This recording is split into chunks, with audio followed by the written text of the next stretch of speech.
U.S. forces amass in the Middle East, Bill Clinton testifies on his ties to Epstein, and Marvel star Jonathan Majors is set to star in a new Daily Wire action thriller. I'm Georgia Howe with Daily Wire Executive Editor John Bickley. It's Friday, February 27th, and this is Evening Wire. The U.S. military buildup in the Middle East escalates as the showdown with Iran appears to be coming to a head. Daily Wire Foreign Affairs reporter Cassia Kiva has the latest. Nuclear talks in Geneva ended yesterday with no real progress, leaving tensions between the United States and Iran high. In response to the ongoing security concerns, the U.S. Embassy in Jerusalem has authorized the departure of non-emergency personnel and eligible family members, with Ambassador Mike Huckabee telling staff in a Friday email that those who wish to leave should, quote, do so today. At the same time, public bomb shelters have been opened in the southern Israeli city of Beersheba. The United States is also continuing to strengthen its military presence in the region. Over the past week, 14 American refueling tankers have landed at Israel's Ben Gurion airport, while F-22 fighter jets have been positioned on the runway at Opta Air Base in southern Israel. Despite the heightened tensions, the State Department confirmed that Secretary of State Marco Rubio's trip to Israel on Monday is still on, where he is set to discuss Iran, Lebanon, and the implementation of President Trump's 20-point peace plan for Gaza. A-list actor Jonathan Majors will return to the screen for the first time in 4 years, and it'll be for a Daily Wire production. Our culture reporter Megan Basham has more. The 36-year-old star, best known for his roles in Creed 3 and Ant-Man and the Wasp: Quantumania, will begin working on the project this week in South Carolina. The as-of-yet unnamed action film is reported to be similar to 80s and 90s classics such as Red Dawn and Toy Soldiers.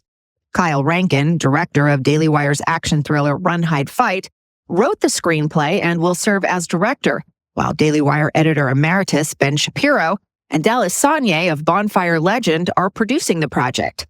After Deadline broke the story this week, Shapiro confirmed Major's role in the film. There were rumors yesterday that the Daily Wire is working with the former Marvel action star Jonathan Majors to make a brand new action movie. Those rumors are true. And we are ecstatic about this. Jonathan Majors is unbelievably talented. The Daily Wire has made an aggressive push into entertainment through Daily Wire Plus, releasing several feature films and series in various genres, including the Gina Carano starring Western Terror on the Prairie, Shut In, and most recently, the Pendragon Cycle, the season finale of which airs next Thursday, and which has a really great companion podcast hosted by yours truly.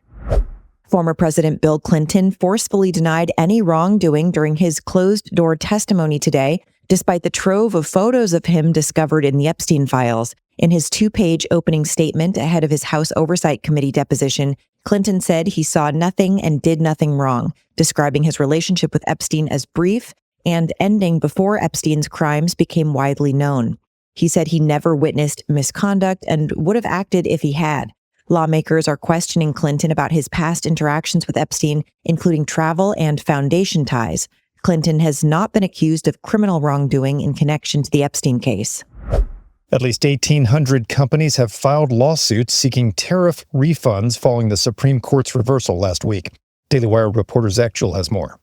Companies including Costco, Goodyear, and Barnes & Noble are looking to reclaim the costs of the now overruled tariffs, which netted the government roughly $130 billion in the 10 months they were in place. The duty now falls on the New York-based Court of International Trade to adjudicate the disputes, but the sheer number of claims will almost certainly leave companies in limbo for years. Although the tariffs were overturned, the Supreme Court ruling did not clearly lay out whether or not the companies who paid them would be entitled to payback, leaving it up to the lower court to decide. Most experts agree the companies will end up receiving refunds with interest, but it could take a long time. 30 more anti-ICE protesters who allegedly interrupted a Minnesota church service last month have been charged. Attorney General Pam Bondi announced the charges today, saying federal agents have already arrested 25 suspects, with more arrests to come. She went on to warn that attacks on houses of worship will be prosecuted. The demonstration took place on January 18th at City's Church in St. Paul. Several others have already been arrested previously in connection with the incident. Some of those charged have argued they were present as observers or members of the media. The investigation remains ongoing.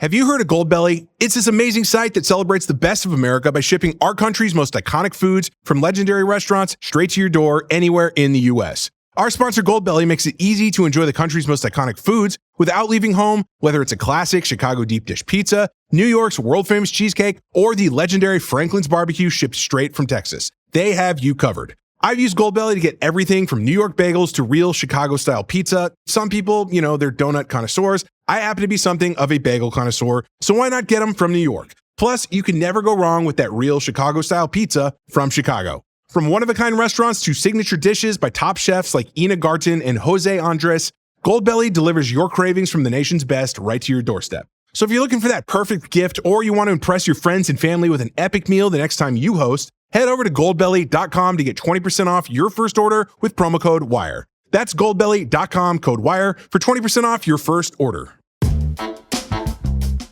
The Manhattan DA's office says it will not pursue an assault charge against a man accused of pelting police with snowballs during an incident in Washington Square Park.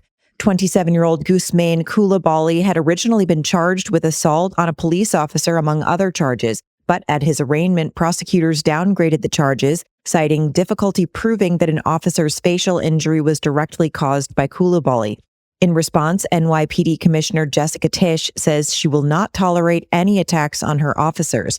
One officer reportedly suffered facial pain and remains on leave. Coulibaly was granted supervised release and is expected back in court next month. In a stunning twist in the months-long war between Netflix and Paramount over which company would purchase Warner Brothers, the streaming giant has bowed out. Daily Wire entertainment reporter Amanda Harding has the details. After Warner Brothers released a statement on Thursday saying that the company's board of directors viewed Paramount's latest offer as a superior proposal and that Netflix had 4 days to respond, the streamer backed out of the bidding war. Netflix co-CEOs Ted Sarandos and Greg Peters said in a statement, quote, "At the price required to match Paramount Skydance's latest offer, the deal is no longer financially attractive, so we are declining to match the Paramount Skydance bid." The company heads added that they believe Netflix would have taken good care of the Warner Brothers IP and strengthened the entertainment industry and preserved and created more production jobs in the U.S. But this transaction was always a nice-to-have at the right price, not a must-have at any price. Statements that OpenAI's co-founder and CEO Sam Altman made last year over AI user privacy are resurfacing amid a noticeable rise in trans violence. Daily Wire senior editor Joel Needler has the story. Sam Altman said on the Tucker Carlson podcast in September that his ideal policy in the AI space would be giving users the same amount of privilege they enjoy with doctors or lawyers. That is, making sure your conversations with ChatGPT can never be seen by the government. We have decided that society has an interest in that being privileged and that we don't, and that, a subpoena can't get that. The government can't come asking your doctor for it, whatever.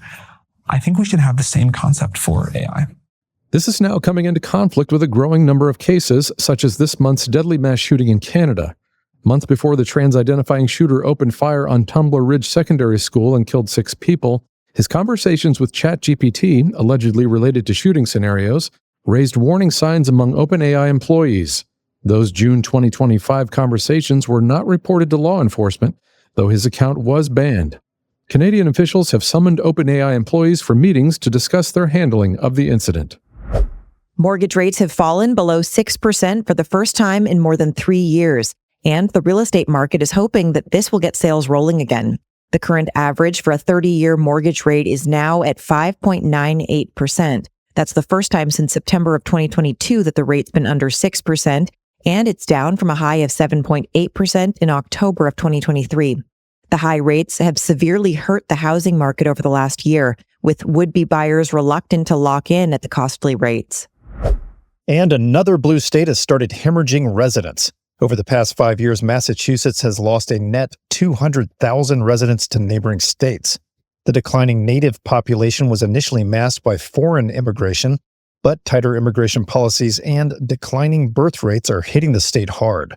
An analysis from the Pioneer Institute claims that affordability, waning job market competitiveness, and an aging population are contributing to the trend. Massachusetts is one of just 4 states whose private sector employment levels have not yet bounced back to pre-pandemic levels, and it consistently ranks among the lowest for birth rate. Those are your drive home updates this evening. To learn more about these stories, go to dailywire.com. And in case you missed it earlier today, we covered some major stories, including nuclear talks intensifying with Iran, the Clintons facing the House Oversight Committee, and the Trump administration cracking down further on illegal immigrant truckers. Thanks for tuning in. We'll be back tomorrow morning with a full edition of Morning Wire.